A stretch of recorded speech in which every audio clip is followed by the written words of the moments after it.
1 to 8, and then ending with reading verse 13. If I speak with the tongues of men and of angels, but have not love, I am only a resounding gong or a clanging cymbal. If I have the gift of prophecy and can fathom all mysteries and all knowledge, and if I have a faith that can move mountains, but have not love, I am nothing. If I give all I possess to the poor and surrender my body to the flames, but have not love, I gain nothing. Love is patient. Love is kind. It does not envy. It does not boast. It is not proud. It is not rude. It is not self-seeking. It is not easily angered. It keeps no record of wrongs. Love does not delight in evil, but rejoices with the truth. It always protects, always trusts, always hopes, always perseveres. Love never fails. And it ends with verse 13. And now these three remain, faith, hope, and love. But the greatest of these is love. And I got thinking about my grandma, my dad's mum, for those who are unaware. Hilda, she came here for a little bit of time. She lived until she was 102. And she started to lose her eyesight in her old age, as well as because of Alzheimer's, her mind. And I do remember one time when I was 98, sitting down on a sofa, and she sat next to me and said, "Paul, this book is the best book, the best gift you could ever have. This was written by a God who loves you so much that he came down to die for you, but he humbled himself to be in a manger for you. This is the answer to all of your problems. This is the solution for everything. Every question you will ever have is in here. This is for a God who wants to take you through your entire life and wants to make you the best that you can be." What she didn't know was she didn't have the Bible in her hand. She had a 101 Easy Recipes cookbook for little children.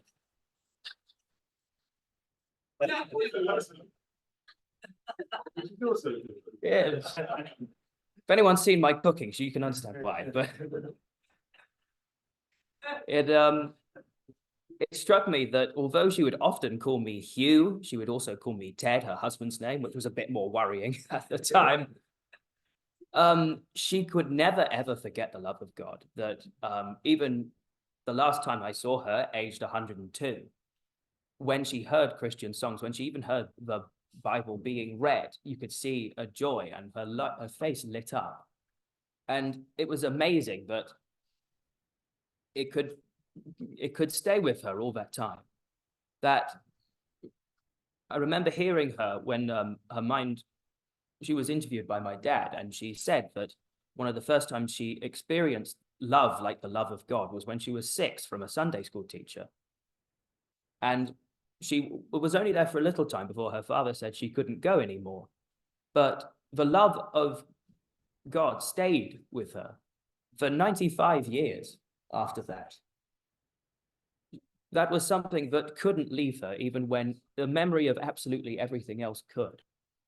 And I got thinking about that with Living Waters again. For those very few who are unaware, I've been in Borneo, Indonesia, for about 1.5 years. Living Waters is an orphanage and school for about 800 children at the moment, founded by a man who is called Ronnie Habor, who has talked here before. He had a vision from God of an orphanage for 1,000 people and a school for 2,000.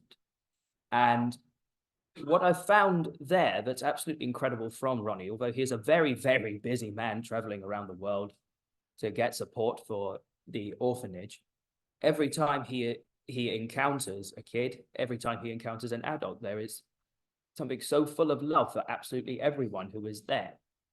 And this love is incredible, and it's the love of God that really changes children. Like my wife and I have been teaching now for 1.5 years English at a primary school.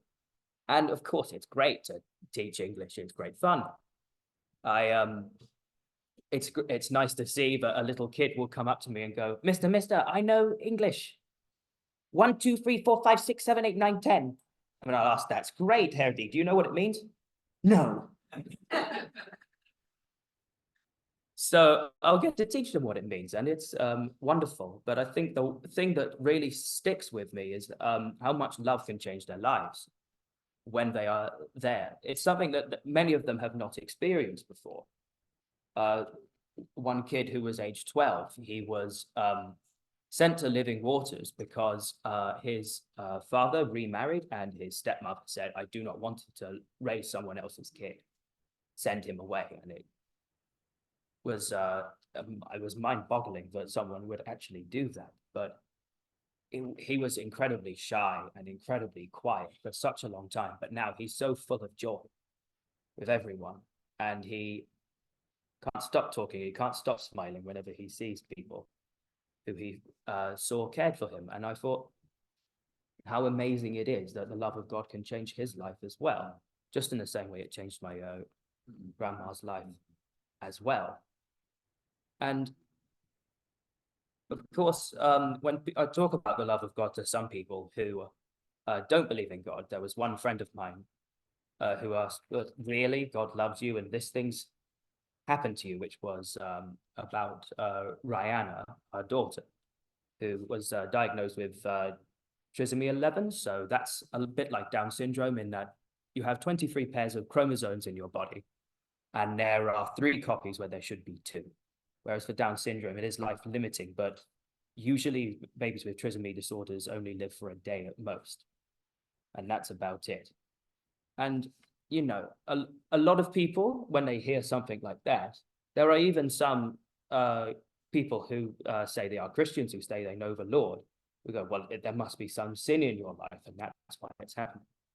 But when the disciples asked Jesus who sinned about the blind man who Jesus would later go on to heal, he asked, who sinned? And he said, no one sinned. This is so the glory of God will be shown.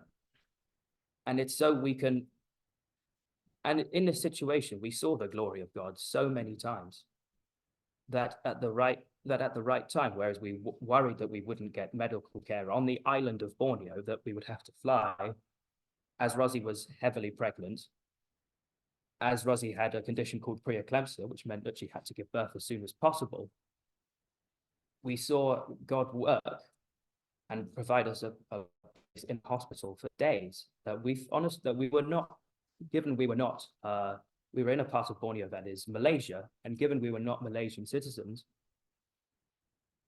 really we shouldn't have had that room. But there was a doctor who came in on her day off to ensure that Rosie had a room. And afterwards, people were sent to us again and again who we had no idea who they were. And there were even a couple of women who did not even know anyone in Living Waters at all, but they felt moved to come and help us with everything. And I remember after we got back from the hospital, after Rihanna was born, an Australian pastor came, and we really thought in that moment that we were alone with this problem. But he came to us and he said, do you know, a very similar thing happened to me with my son, who was called Aaron. He also had a trisomy disorder that no one knew. This was the first person we spoke to when we left the hospital.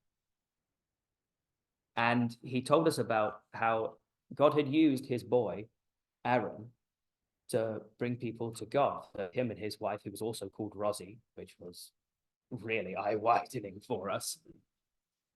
But this baby, Aaron, could not walk, could not talk, could not eat even without assistance. And he'd caught a virus called RSV, which kills healthy babies maybe 50% of the time. The hospital in Australia, which is where he was from, told him, your baby's gone. There's no chance. But they kept praying and kept praying and kept praying. And then God told them at midnight, Aaron will be healed. Aaron is healed. And about 2 minutes after this, the nurse came out and she said, he's healed, he's fine. What is this? Who are you? This isn't possible. And he was able to witness to this nurse and the entire hospital and the nurses who looked after this boy about Jesus, and they came to know Christ. And this happened multiple times afterwards. And at this boy's funeral, Aaron, he was age 19, but 1,200 people were at his funeral, because that's how many people God had used him to touch. And although it was so, of course, that sounds so difficult, and although non-believers sometimes can't understand that, God uses that to show his glory and uses it to refine us. I did see a verse in Zechariah 13, verse 9. Let me just find it quickly. Sorry.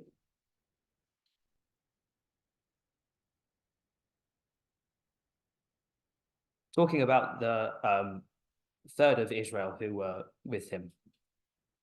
This third I will bring into the fire. I will refine them like silver and test them like gold.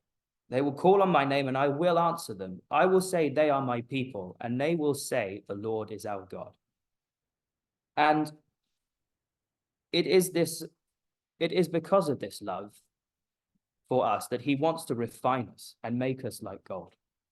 It is because of this love he came down to earth as a human. In other religions, a god would never dream of doing that, such as Islam, for example.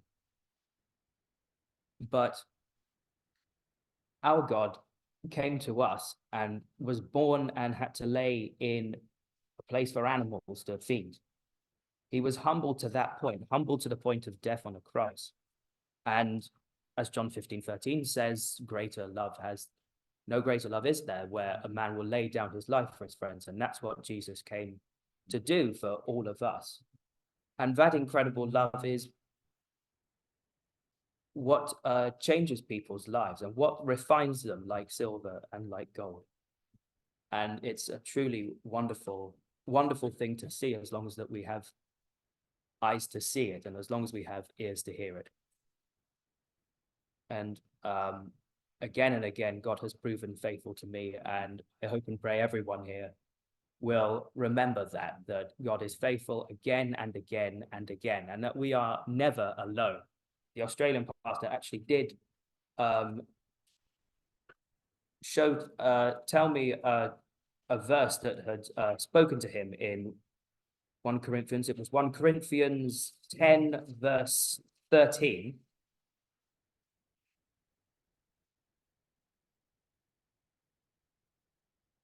No temptation has seized you except what is common to man.